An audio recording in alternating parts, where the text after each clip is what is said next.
because it's still too loaded in the Washington environment.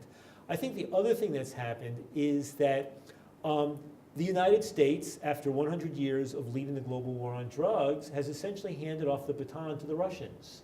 So the Russians are becoming the new global drug warriors, and they are fanatical, they are obsessed, they ban methadone in their own country, they want to have some crazy strategy in Afghanistan. I mean, I don't know what they don't have quite the same respect, do they? I mean, they're regarded as kind of lunatics in this. They are regarded as lunatics, but they are making themselves heard. It's going to be interesting to see what the new head of the UN Office on Drugs and Crime, who's a Russian, does, because he was a respected diplomat. He was not part of that Russian establishment. He has the ear of some key Russian leadership.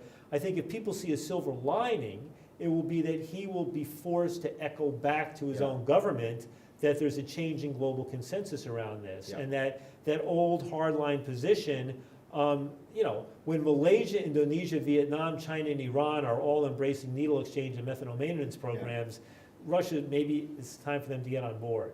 So the U.S. is becoming somewhat more nuanced. I think the great tragedy is that as you see sort of these Latin American leaders and others calling for a real, true debate, for breaking the taboo, the reluctance of the Obama administration and the drug czar to be willing to break that taboo is still shameful.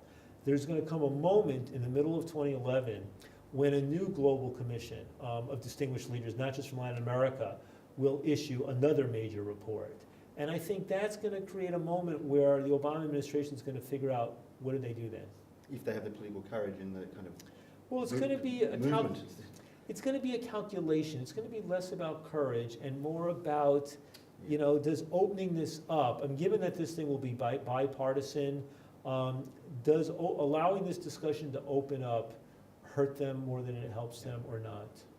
Now, it's impossible, to my mind, to see prohibition continuing for 20 or 30 years. It's going to change eventually. We'll have to. Do you think it'll be a Berlin Wall moment, or do you think it'll be a gradual thing? I don't think it'll be a Berlin Wall moment. I think that, the Berlin Wall coming crashing down and the former Soviet Union, dissolving and all of that happened so quickly. I think and I don't think there'll be something like 21st Amendment, repealing, national or global drug prohibition.